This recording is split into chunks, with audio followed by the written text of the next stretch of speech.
আসসালামু আলাইকুম। আজকে তৈরি করছি ঝটপট বিকেলের স্ন্যাক্স।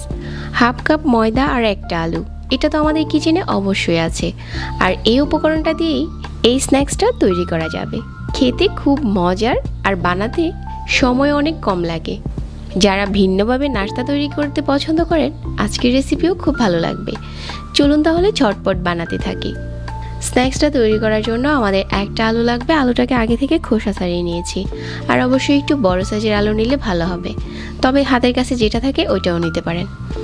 তারপরে এই আলুগুলোকে কিছুটা মোটা করে কেটে নিচ্ছি। মোটা করে কেটে নেওয়া একটা স্লাইসকে মাঝখানে একটা কুকি কাটার দিয়ে গোল করে কেটে নিতে হবে, অনেকটা রিংয়ের মতো হবে। একইভাবে সবগুলো আলু এভাবে কেটে নিতে হবে। আলুগুলো এখন কেটে নেওয়া হয়ে গেছে। তারপর একটা বাটিতে নিয়ে নিচ্ছি। দিয়ে দিচ্ছি এখানে পরিমাণ মতো লবণ, আর হাফ চা চামচ দিয়ে দিচ্ছি মরিচের গুঁড়া। এই মরিচের গুঁড়াটা দিলে খেতে যেরকম ভালো লাগে, দেখতেও সুন্দর লাগে। তবে চাইলে কিন্তু মরিচের গুঁড়াটা আরও একটু কমও দিতে পারেন। এখন যখন লবণ আর মরিচের গুঁড়া মেশানো হয়ে গেছে, বাটিটাকে একটা সাইডে রেখে দিচ্ছি। তারপর এখানে হাফ কাপ নিয়ে নিচ্ছি ময়দা, আর 1/4 চা চামচ দিয়ে দিচ্ছি লবণ, আর 1/4 চা চামচ দিয়ে দিচ্ছি কালো জিরা, আর 1 চা চামচ রান্নার রেগুলার তেল। তারপরে এই সবগুলো উপকরণ একসাথে মিশিয়ে নিচ্ছি।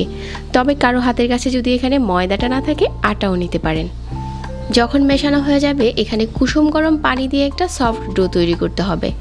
কুসুম গরম পানি দিয়ে যদি আমরা ময়দার ডোটা তৈরি করি, তাহলে কিন্তু এটা সাথেই সফট হয়ে যাবে। আপনাকে অনেকটা সময় ধরে রেস্ট দিতে হবে না। অবশ্যই কুসুম গরম পানি দিয়ে এই ডোটা তৈরি করবেন। তো অল্প অল্প করে পানি দিয়ে একটা সফট ডো বানিয়ে নিয়েছি। তারপর একটা বোর্ডে নিয়ে নিচ্ছি। আর এখান থেকে একটা বড় সাইজের রুটি করতে হবে। আর রুটিটা খুব বেশি পাতলা আবার খুব বেশি মোটা না, মাঝারি সাইজের একটা বড় রুটি করে নিতে হবে। তারপর এই রুটিটাকে ছোট ছোট করে কেটে নিতে হবে। যতটা সম্ভব রুটিটাকে লম্বা করে বেলবেন, তাহলে আমাদের রিংটা ঘোরাতে সুবিধা হবে। কেটে নেওয়া হয়ে গেছে। আর এখান থেকে একটা লম্বা স্লাইস নিয়ে যে আলুর রিংটা আগে থেকে বানিয়ে রেখেছিলাম, ওটাতে পেঁচিয়ে নিচ্ছি।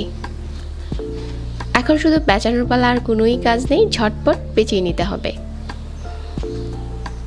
পুরোটা আলুতে এভাবে করে পেঁচিয়ে নিয়েছি। আজকে সবগুলো আলুর রিং একইভাবে পেঁচিয়ে নিচ্ছি।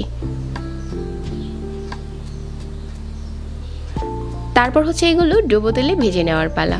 চুলায় মিডিয়াম আঁচে তেল গরম করে নিয়েছি। তেলটা কিন্তু খুব বেশি গরম করে ছাড়া যাবে না। তারপর সবগুলো দিয়ে অল্প আঁচে ভেজে নিতে হবে। আমরা এখানে কাঁচা আলু ব্যবহার করেছি, যার কারণে আঁচ কমিয়ে ভাজতে হবে, তাহলে আলুটা খুব সুন্দর করে সিদ্ধ হয়ে যাবে।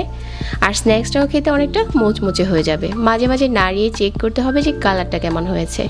ভাজতে ভাজতে একটা সময় দেখা যাবে খুব সুন্দর একটা কালার চলে এসেছে। ঠিক ওই পর্যায়ে উঠিয়ে নিতে হবে।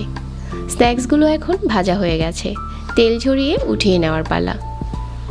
তো হয়ে গেল তো হাফ কাপ ময়দা আর একটা আলু দিয়ে ঝটপট বিকেলের স্ন্যাক্স। এটা কিন্তু আপনারা ঝটপট তৈরি করে ফেলতে পারবেন। আশা করছি আজকের এই ভিন্নভাবে বানিয়ে নেওয়া স্ন্যাক্স রেসিপি ভালো লেগেছে সবার কাছে। সবাইকে আবারও ধন্যবাদ জানাচ্ছি। আজকে এখানেই বিদায় নিচ্ছি। আল্লাহ হাফেজ।